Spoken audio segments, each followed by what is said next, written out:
I had a good little business running. This is while I'm studying as well, by the way. Like, I was studying, I was working in a record shop, I was signing on.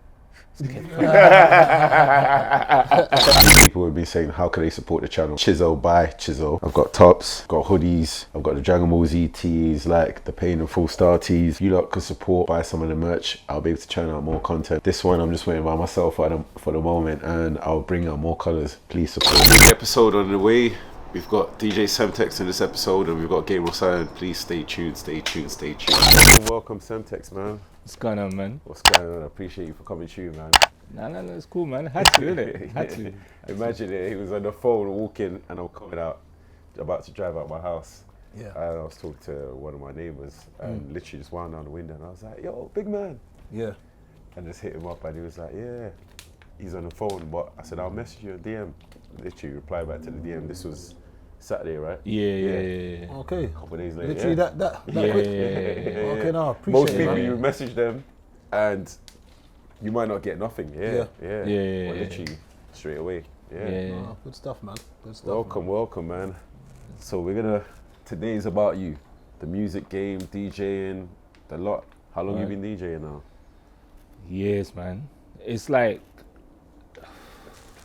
probably like 92 is when I start. I say that's when I started properly because that's when I started buying these things called vinyl. He said these What's that? things. Yeah, exactly. And you know vinyl is? So it's like black pieces of round plastic, like, and I was, I got into hip hop through my brother, and then I was doing all the dancing. I was doing hitting youth clubs and house parties and everything else. Yeah. And then I got sick of turning up at places and they didn't have the music we liked. So I was just like, oh yeah, it's really, really disrespectful. Like, yeah, I'll buy some records and pull up at the club with them. Like, oh yeah, play this. Like, if someone did that to me today, I'd be like, And then so I started doing that, and then from there, I just love doing it. And I'll give you the very compressed story. It's like, so I started doing house parties. I was at college. I was doing all the student parties. They were the best. And I started I went to university. I went to university purely so I could DJ, first and foremost. And also I wanted to do something in my family and do it for my mum and dad because. So what did you study? Sorry. Human communication. Okay. So it was a degree that required the least amount of responsibility, so I could DJ. That was it. My hustle was like, I need to DJ, and I knew that if I went to university, I could build a fan base and an audience through the university crowd and the students.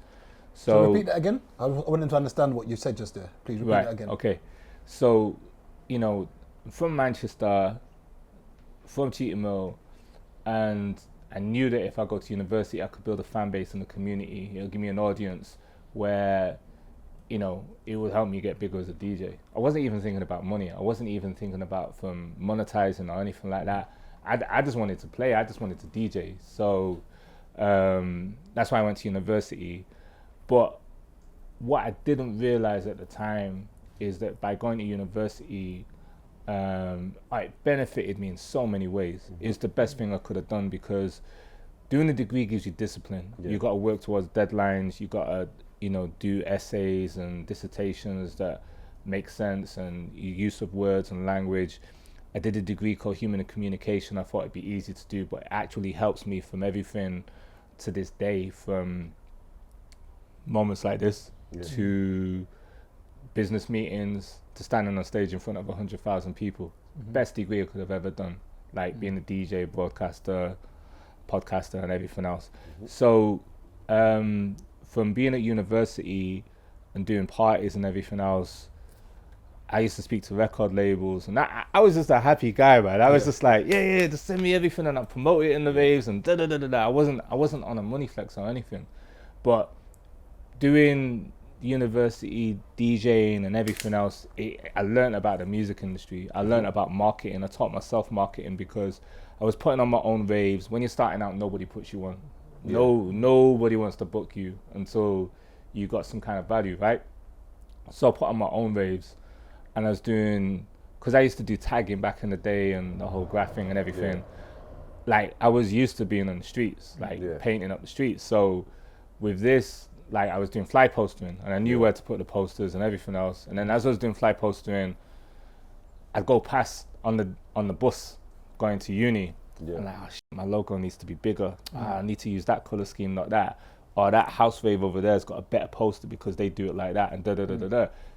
It was marketing. Like it wasn't that kind of thing you can't read in a book. And any promoter, anyone who promotes raves successfully is an expert marketer, because you know your audience and you know how to communicate with them. And it's a skill set that isn't really valued. It's just like you could tell a man, yeah, I'm a promoter, but yo, that guy is the next marketing exec. And it's different. When I was coming through, it was all about flyers and posting. Now it's all about how you digitally advertise, combination of TikTok, Facebook, and all of this and everything else, and Instagram ads and all of that. So now it's a totally different science. But that whole process is the best thing I ever did. It's the best come up I ever did. And that's why I always tell people, go uni. Because it's not what you learn at uni, it's what you learn by going to uni. That's what matters. It's invaluable, bro. Priceless. But would you say it's still value for money now than when we went? I think they're paying sort of like 9K a year now. Would you say it's still worth the 28 odd grand, 27 odd grand they'll be paying now? Bro, I just said it's invaluable. It's priceless. Okay, so you're saying that the skills that you I'm not really if I say that. But what I'm saying is, it's like, it's invaluable. You can't, even if it's 50 grand, it's worth it. 100 grand, it's worth it. It's like you can't put a price on education. You can't. And there's ways to do it, you know, education comes in different formats. I'm not saying that university is the be all and end all, but it is a very, very good thing to do. It is a very, very dope thing. You know, you could do an OU course or whatever. You could spend your life reading books and be the most educated man. Whatever it is that you're doing is great. But for me, like, going to uni, college, and everything else is the best thing I ever did. And also, I flopped my GCSEs. I flopped, like, you know, I had to resit stuff. Like I failed GCSE maths and English. Was that behavioural issues or just the fact that you couldn't grasp what was being taught? It's a bit of both. Okay. I was with maths, with statistics and stuff like that. I'm just not built for it. And then when I resat English, I had a really, really good teacher who taught me about the power of language. And then, like, she basically taught me better than the teachers before. And from that point, just because Manchester was where you was raised, because I can hear the accent. Was you born and raised in Manchester? Yeah. Oh, okay. Yeah. Okay. How long have you been in London? I've been in London since 99. But before we get to that, the first degree that I did was finance and accounting or some shit like that. And I dropped out after the first year because I did it. I just couldn't, you know, like I just said, that I wasn't great at maths. And then I think doing like any kind of finance course or anything like that, there's nothing you can apply it to in life. It's just numbers. I found it boring. I just found it mad boring. There's some people who are totally gifted when it comes to figures and stats and this. There's some people that, you know, geniuses, but it just wasn't my thing. I just hated sat in front of a computer just looking at numbers. And in order for me to be able to do a new course, I had to complete that year, which means I had to do the exam at the end. So at the time I was like, oh yeah, that's easy. Like, and I thought on the day of the exams, I'll just go and sign my name and walk out. I did that. I felt like such a because I felt I wasted an opportunity. Like, because I made the wrong decision, I wasted a year of my life. I could have got on with it doing other stuff. When I did human communication, I was genuinely interested in psychology, sociology, those aspects and everything else. And also, like, I like helping people. My thing, I was gonna be, if I wasn't DJing or anything else like that, in music, I was gonna be a HR consultant or something, set up my own practice or something like that. And I never ended up doing that. Yeah. So, but that's why I did the degree. But the degree was, I got a 2-2. I'm proud of that. Okay. Like, yeah, but at least you finished. No, at least you finished. Because I did the minimum amount of work. Yeah. And this sounds really ignorant. I did nothing, but I got 2-2. But I did do something. I learned how to build my craft as a DJ. I learned how to run my business as a DJ. I learned how to connect people, build with audiences. And also, I was dealing with record companies. I got my break into the music industry by doing a human communication course. So it all helped. It all benefited. So that's what I'm saying. It's like, just do what you're good at. Do what you like doing and figure out a way, and it'll fall into place. It might not make sense at the time, but it always falls into place. How did you get your first club booking or club rave, should I say? So I think you played at the Hacienda. Hacienda. Yeah. So how did that come about? How did you get your first sort of booking where you took over the spot and promoted? Okay, so the first, I was doing house parties. I started out doing house parties when I was at college. And I'd just be like to people, yo, you did a party, you need a DJ. Like, I was like, yeah, you need a DJ. Like, I've got a record, you know, good. Because I wasn't Centex then. I was just like, I was just unpaid or paid at this time? That's whatever, it didn't matter. Okay. I was doing it, you know, I was doing all dayers, I was doing banger parties, I was doing everything. My first proper booking was at a venue called The State. Because I'm in the student circle, a guy called Wiley, not rapper Wiley, is a different guy, he's passed away now, rest in peace. Okay. But he was a student, he was from London. I'm from Manchester, it's my first time meeting London people. It was you know, different. So he booked me and I killed it. Yeah. So when you do one night and you kill it, you get asked to do other nights. Then I was doing mixtapes, and what I was doing with the mixtapes, I never told people it was Semtex. It was just a poster with logos and that, and I was dropping these things called cassettes. Do you know what that is? Have you ever used one? Is it cassettes vinyl? Yeah. You use a cassette in your life? But you've never used them? Yeah, my mum used to have to run it. Do you know how funny this is though? Yeah, you could put like CDs and then there's like a bit for like a cassette. No, she had a whole stack, so she had like a whole stereo. So she had a vinyl. Yeah, they're called a hi-fi. Yeah. Yeah. It's too funny. Yeah. So there's these things called cassettes, and the fascinating thing is certain artists are still selling them today, like as a retro thing. So it's like a cool thing. A lot of rock groups are doing it. I think Cassie's Dead did it. A couple of other people have done it from the UK as well. Dope promo thing to do if you're an artist. Don't cost that much to make. Look cool. So I was selling cassettes, right? Yeah. So I was dropping them off at record shops, put the poster in the window and everything else. Again, I'm teaching myself marketing. I'm teaching myself business. I learned about this thing called sale or return. And then I was building up a reputation. So I put out one, it was popping, because the mixes were great.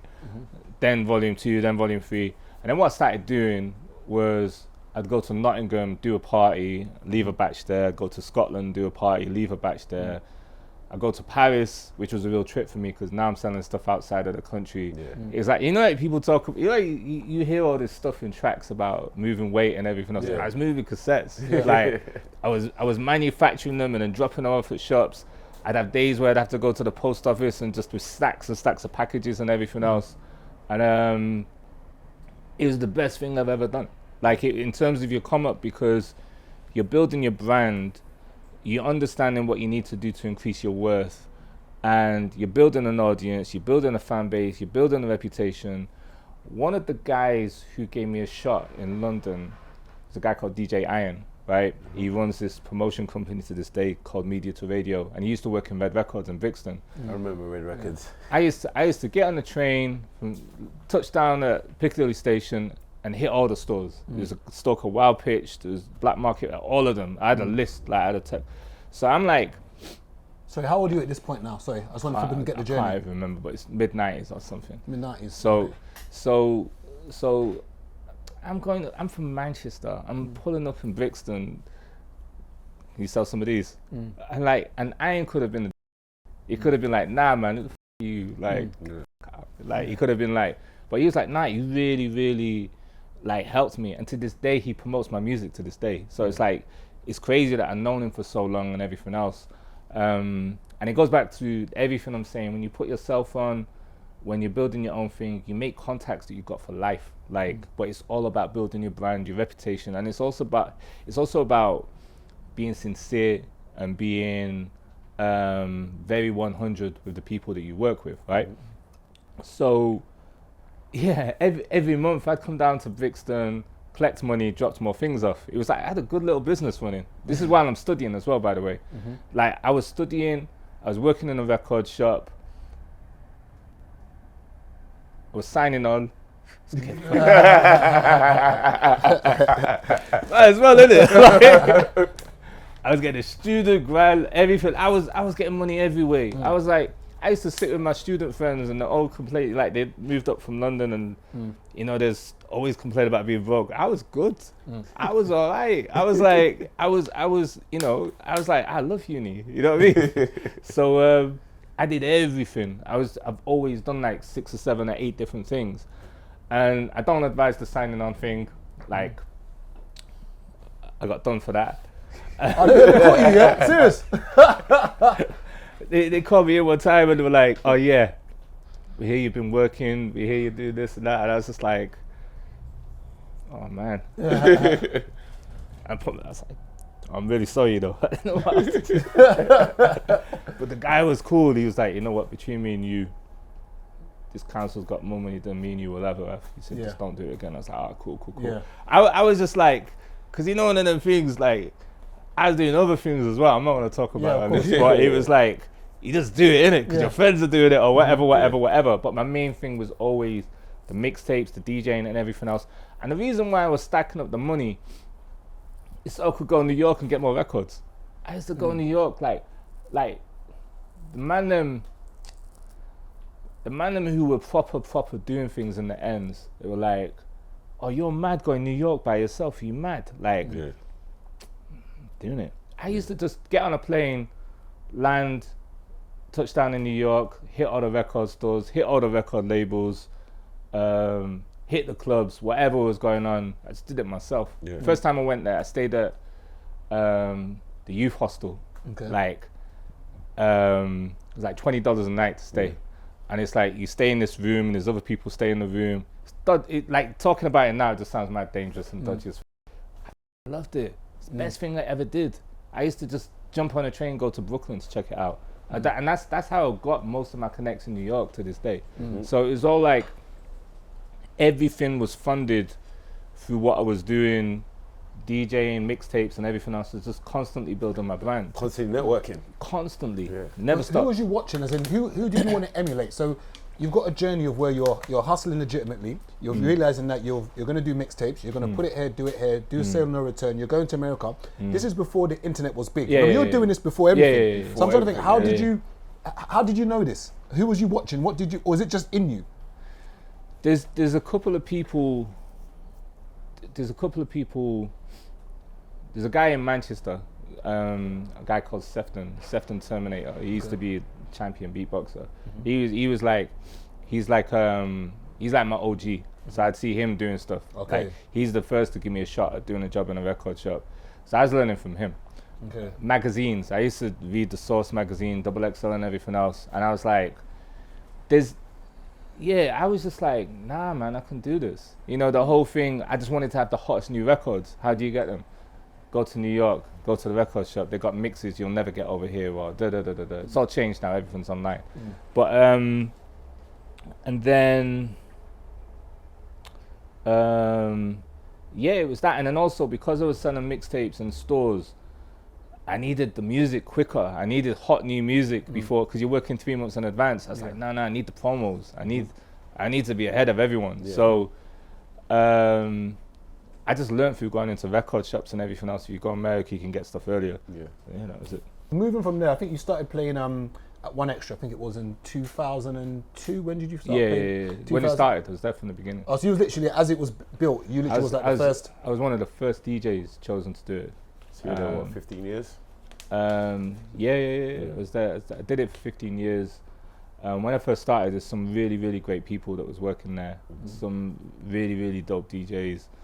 And it was an exciting time, like, because, you know, I'd done pirate radio when I was in Manchester. And when just explain what pirate radio is for those who. Sorry, pirate radio is. Yeah. You sure? Sorry. Yeah. So young, man. Yeah. So pirate radio is illegal radio. This is mad incriminating, you know. Someone called Semtex used to do it. Pirate radio, it's a legal radio where someone buys a transmitter, puts it on a high building, normally a block of flats. If you've seen Corrupt FM, you know how it all works and everything else. That's probably the closest. And that, it's not as funny as that. I don't envy anybody who does a pirate station. It's a lot of hard work. When I first moved to London, first thing I did connect with all the pirate radio stations because I was working records. So it went from me working myself on mixtapes to promoting artists and everything else. And I was like, this is easy. All you got to do is treat the man them with respect. Because they weren't doing that. The labels weren't doing that. They'd give it to all these DJs who weren't really doing the work. Like, music always breaks from the street first. And there was a point where it was all about pirate radios, whether it was Station FM in North London, whether it was Deja Vu in East or Baseline in South. I connected with everybody, right? And I was like, yeah, Baseline, we should bring Irv Gotti down to Baseline. We brought him down one time, he loved it. Like, all of that, was doing all of that stuff. So, yeah, from doing pirate radios, I knew the importance of it because I'd done it in Manchester. I'd done it 1 a.m. in the morning, pulling up the shutters, playing music in the most dangerous conditions just to do a show. And yeah, they was, so when One Extra came about, they were trying to be a black legal pirate radio station. That was their whole thing. Boy. I just saw it as, I need to be on there, you know. Whatever your agenda is, yeah, cool. But BBC station do black music, and like, and yeah, I got the opportunity to do it, and the reason why, like, they first reached out to me for another DJ, a guy called Excalibur, and he was dope. He was doing his thing at the time. Now he's big in theatre productions and everything else. A guy called Matthew Zia is killing it in that world. And they called me for him because he was working on my street team. Because I started working with Sony, because I was doing all the street promotion in Manchester. They asked me to set up the first street team in the UK, so I was doing that. I told you it's a long story. So they wanted Excalibur, and I was like, yeah, you know, I mix as well, you know. Like, and then they were like, yeah, but we'll get back to you another time. I was like, oh, okay. Well, here's Excalibur's number anyway, right? And then I was doing this event called Destiny's Child in the Park, and it was in Finsbury Park, and they had a hip hop tent which was called the Rocker's tent. I was killing it. Like, I was just killing it. Like, and that's the other thing is DJs, you got to kill every event because you never know who's in the crowd or whatever. You should be doing that anyway. It doesn't matter about who's in the crowd. But the guys from One Extra, there's a guy called Ray Paul who was in the crowd, and I was just killing it. And he was like, yeah, I need to get that guy. So then I got the call to go and do One Extra. When I used to do radio, pirate radio, I never used to speak. Like, I was just, I just speak with my hand. You know, DJ, I was just like that, I'm just silent DJ and everything. But they pushed me to talk. You might regret that now, but it's like, but he's the one who pushed me to talk on radio and everything. So, yeah, it's like he really, really mentored me. He really trained me up, and he really helped me develop my skills from where I was. You're lucky if you meet 3 people in your life that do that. You really are, because there's not that many people who take the time out to teach you or mentor you like that. And if you ever do meet anybody like that in life, cling on to them,